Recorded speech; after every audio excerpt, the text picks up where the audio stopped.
Hi guys, welcome back to my channel. This week we're going to be making a garlic brown sugar chicken. So the first step, we're going to heat up this pan to medium heat. I have my stove set at 6. And the first step we're going to do cooking is the sauce. So we're going to add a half stick of butter to our pan, and we're going to let this melt down along with 2 tablespoons of minced garlic. I just used the jar. You can mince it yourself if you'd like. So we're gonna let this sit on the stove for a minute or two, stirring constantly, making sure it's not burning, and we're gonna let this simmer before we add our spices. So just keep an eye on it and let it simmer. While this is simmering, set your oven to 425 to begin preheating, and dice up 4 rustic potatoes peeled and set it in some cold water to wait.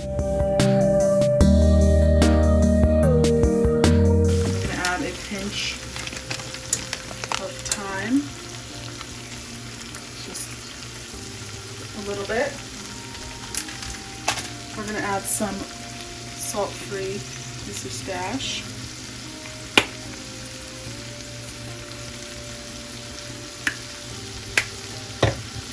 Some onion powder.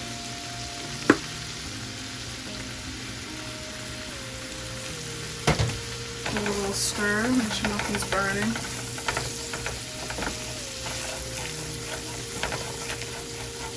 Get everything to start to get into each other. Just a little bit of salt. Spread that out. Some pepper.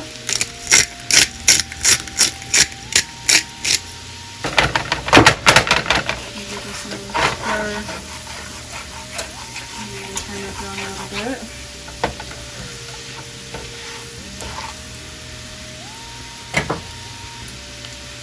And next we're going to add some honey. I'm going to add probably a tablespoon or 2 of honey.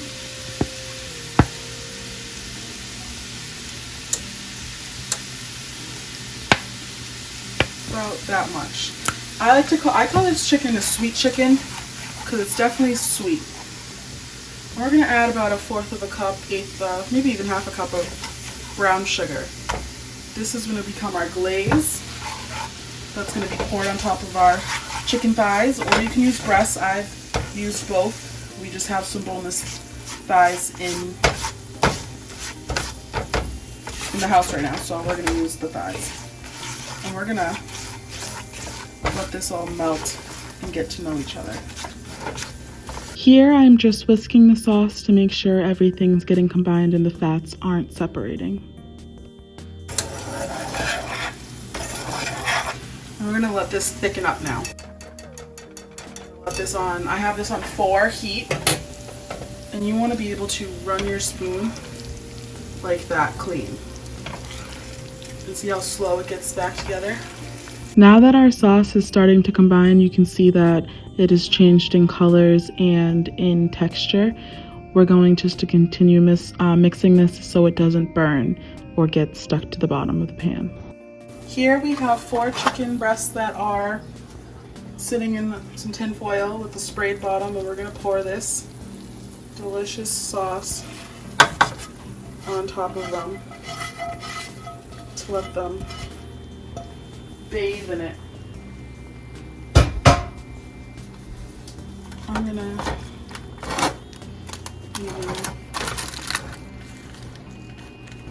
don't even worry about them getting covered in this, because there's enough sauce in here so that these thighs will be cooking in it. And we're gonna make a second batch of the sauce to go on top of them when they're halfway done cooking.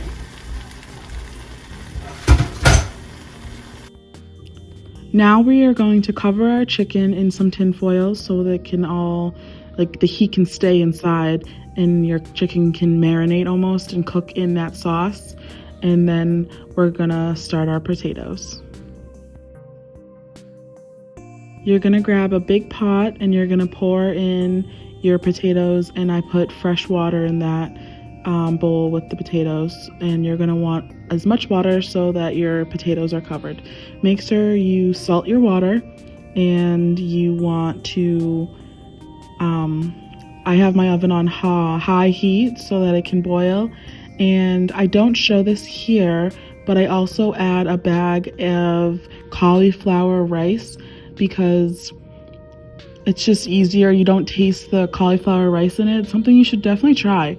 Definitely try adding cauliflower rice to your potatoes because you don't taste anything. There's no taste difference, and you're getting your vegetables that way. So if you have children and you want to get some vegetables into their diet more, definitely add cauliflower rice. You don't taste it, and you're getting your vegetables. So that's it, and we're gonna let this boil for about 20 minutes until your potatoes are fork tender, and then we're gonna take them out of the water, strain them, and put them in a stand mixer or a bowl if you don't have one. So to our mashed cauliflower, we're gonna add half a stick of butter. We're gonna add some onion powder. And these, I never do measurements because I just honestly just go with what I like and see. And you have to go by your own taste. Like if you don't like onion, don't fucking put onion powder in it, you know? I'm gonna add some garlic salt. A little bit of garlic pepper or garlic powder. And some black pepper. We are also gonna add a little bit of milk. Definitely add little at a time. If you want it more creamy, add more, but don't add it all right away or it could become too runny. So now we're gonna mix.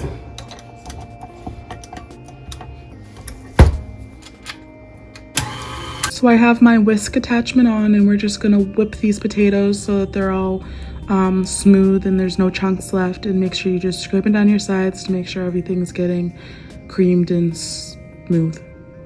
Now cover your potatoes because your chicken's almost done, just so they stay warm. And now we're going to take the chicken out of the oven. We're gonna turn it so that the bottoms are now on the top and the tops are on the bottom. We made a second batch of the glaze, same as I did before, and we're gonna pour this on top of the chicken, and we're gonna let that cook uncovered, of no tin foil on the top, for 10 more minutes in the oven. So here is the final product. I put some butter and some juices all over it because that's how you eat it. He's already chomped in. How is it? It's delicious. So it was quick and easy. Ours took a little longer because our chicken was frozen. So add 20 minutes or so if your chicken's frozen. And I'll try and put a recipe in the description below with better instructions. But this is how it came out, and it's so good.